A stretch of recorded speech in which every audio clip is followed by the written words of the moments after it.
Baka gabay yan. Gabay ng mga kalaban yan.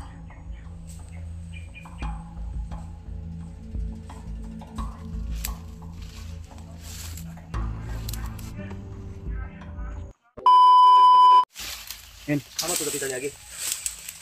Diri, natro yun. Ha? Dito banda. Ha? Urag diri to. Nandun. Tuloy pa rin kami tol. Tulo na tabunan ba? Dahil may sinundan po kami. At biglang nawala. Ako napandul mo kagay lablo. Kita, sakpan siguro. Ha? Sa kakapos sa kunti. And tol, nagtatagal tayo. Habang kumakain kami kanina kasi. May biglang Wala ko pensa ha. yung isa na patay namin, yung isa sinundan namin kasi Dito papunta yun. nagdala ng importante informasyon ba. Kaya hanggang ngayon sinundan namin pero distansya kami konti. Pero hindi po kami dalalayo. Sa ngayon hindi namin natanaw kasi malalaki na yung Masukal kasi yung area dito banda. Kaya ang ginawa namin, siguro kami ni Alpha dito kami sa bandang huli para may backup sila kung sakaling man may sa likod na dumaan. matatalino na sila dito. Kaya kailangan namin ng backup talaga. Yung nakita niyo yung bundok na dito na kami sa kabila. Ito na yung kabilang bundok na tinutukoy namin na kailangan naming marating. Kaya di ko alam kung anong oras na ngayon, pero sana tol ay safety po kami sa area na ito. At silang palayon ta. So shoutout nga pala sa inyong lahat dyan mga tol, mga silent viewers, at especially sa mga solid natin taga-subaybay na laging nanonood sa ating mga video po. Shoutout po, mahal na mahal po namin kayo. Shoutout sa inyo lahat. Mula sa Team Pogi tol. I love you all. Mula sa Team Pogi, binabati po namin kayo ng isang magandang umaga, magandang hapon, o magandang gabi sa inyo lahat mga tol. Magandang araw. Magandang araw. Mga minamahal nating OFW na nasa ibang bansa. Bagong bayani ng ating sa Pilipinas, ng mga OFW. I love you. Ingat kayo lagi. Di lang. Nagplano kami ito, kami lima kanina.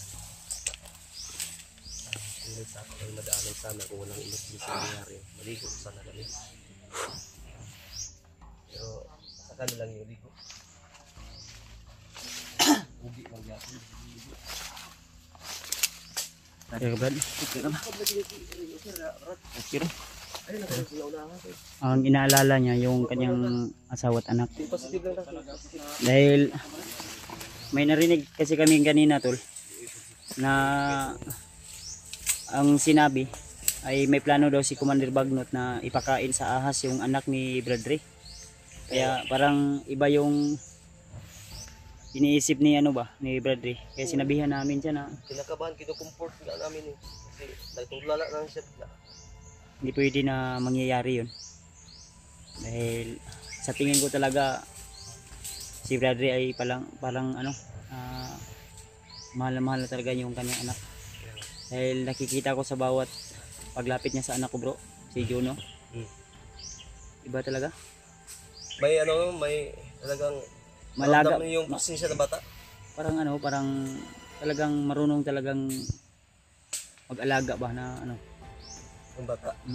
Ayan. Kinakarga ngayon niya, sabi niya miss ko na talaga yung anak ko. Nakargahin ko si Juno pag uwi natin balang araw. Wala problema. Matakot man yun sa akin. Ang problema kasi ang sabi niya ungo ka daw, aswang. Si Juno kung ginawa akong aswang. Pero Haba kasi ng ng laruan, ball, na na sa karga na. Dito yun. Minsan ka lang kasi Mana yun sa pa. pumunta doon sa bahay. Okay, proceed lang mo kami bahala sa.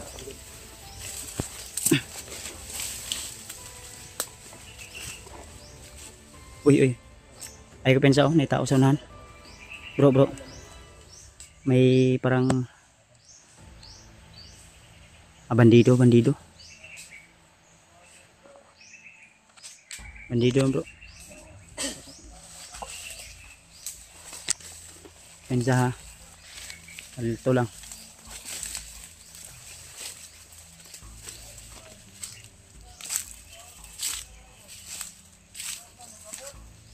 Hinihintay daw niya yung kasamahan niya.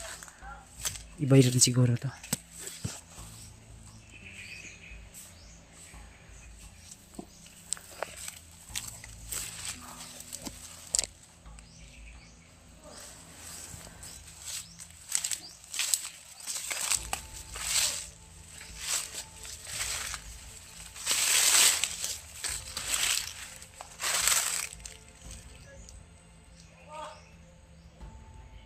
Pinatawag sila ng kanyang commander.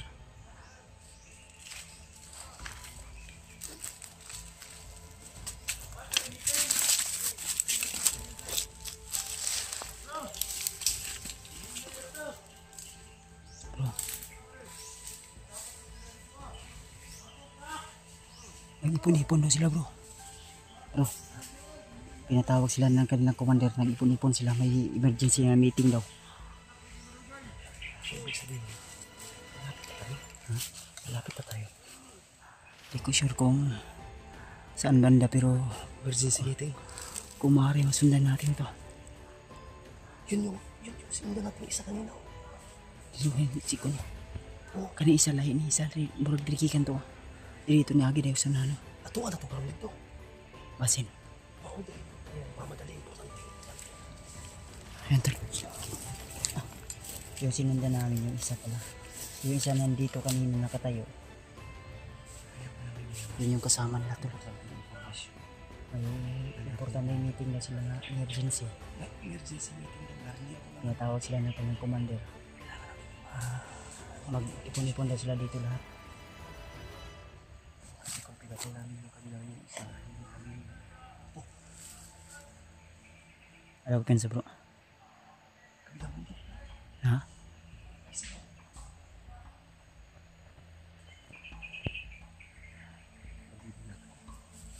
Mga bandido yun. Kung pinatay natin yung isa kanina, hindi natin magpapalipot natin yung informasyon. Ginawa namin matalingan yung sarili namin dito. Na may pagkabubo kami pero Sila rimag.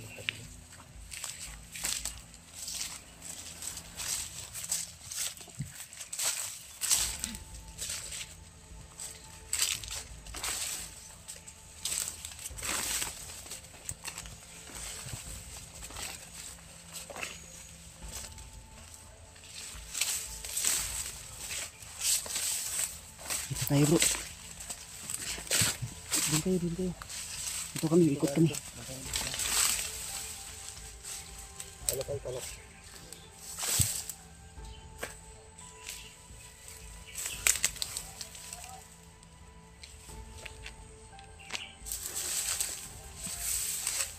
Tingnan namin yung bawat puno dahil sa may ipan. Nandito sila banda.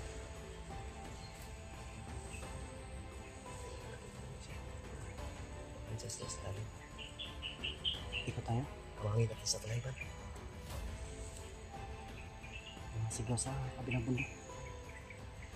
Dito tayo. Tayo bro.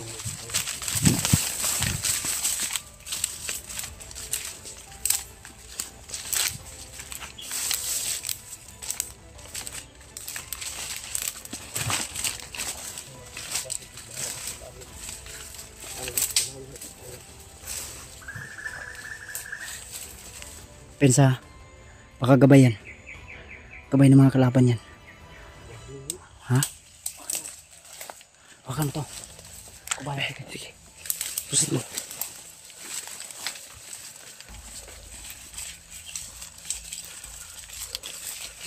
Ingat ka bro ha sa mga suyak.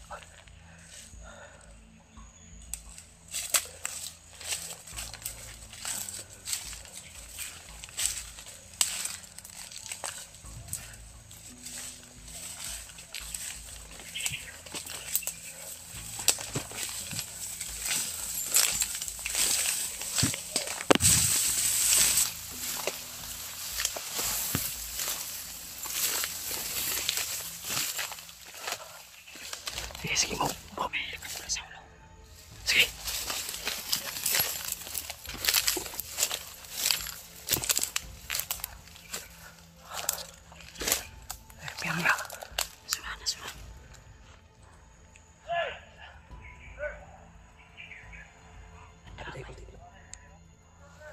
Hindi tayo ito. Tayo mga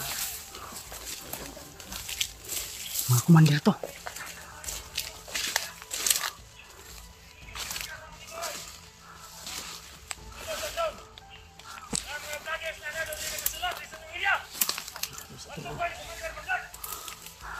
Damay.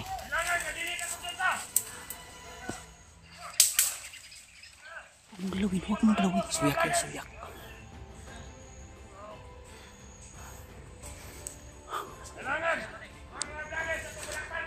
Mga commander to.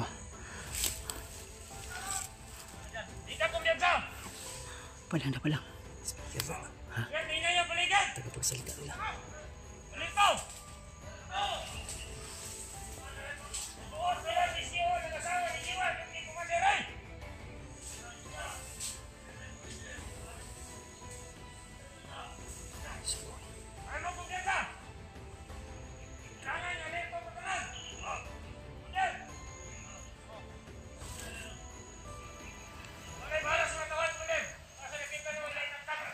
So, speaker yun. Anong kamay yata yun? Huwag ka ng kamayan. Lapitan natin konti.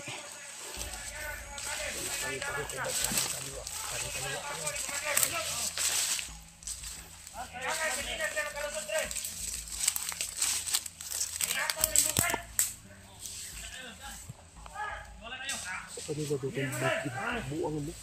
Bantayan natin si Commander. Nangangkon mo. Sa kanila daw itong bukid. Mga gago talaga. Dito lang sila ngayon, nakapasok na. Kanila ito itong bukid. Hindi natin alam kung nandito ba sila. Ulip siguro siya. Baka nakamasit lang sila sa atin. Hindi natin alam. Pensa ba? Para manghuhula itong isa. Sinabi pa na nakamasid lang tayo.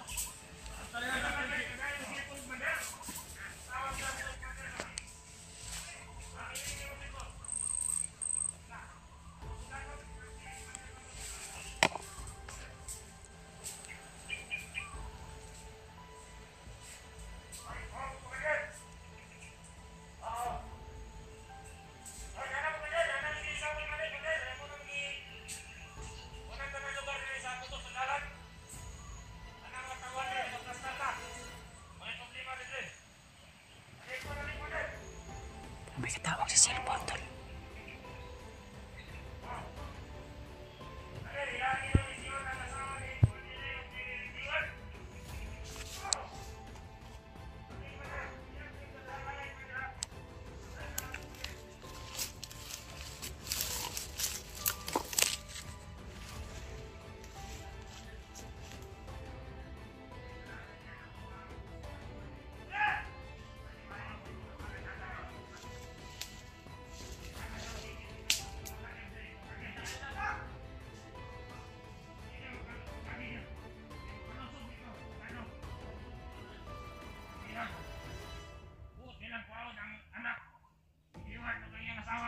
Commander.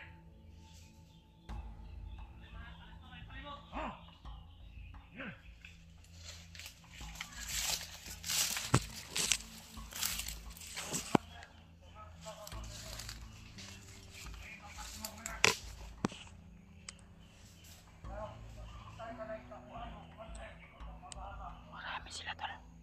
Nagkabag sa atin.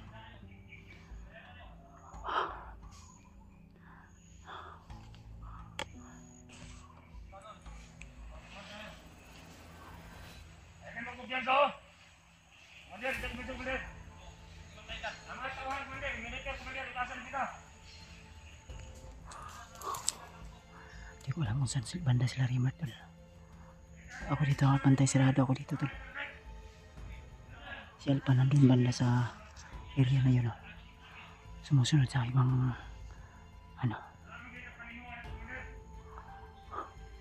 commander to. Kailangan maging alerto daw sila para di daw namin makuha yung mga bihag at asawa at anak ni Bird Ray at ni Jigward. Utos sa kanila ni Commander Bagnat na kailangan alerto sila dito tol at hindi kami makapasok sa kanilang area. Panigurado na dito lang yung mga bihag. Hindi natin alam kung saan banda tol sa bahaging bundok na ito. Pero ramdam ko na nandito lang sa malapit to.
Marami sila tol.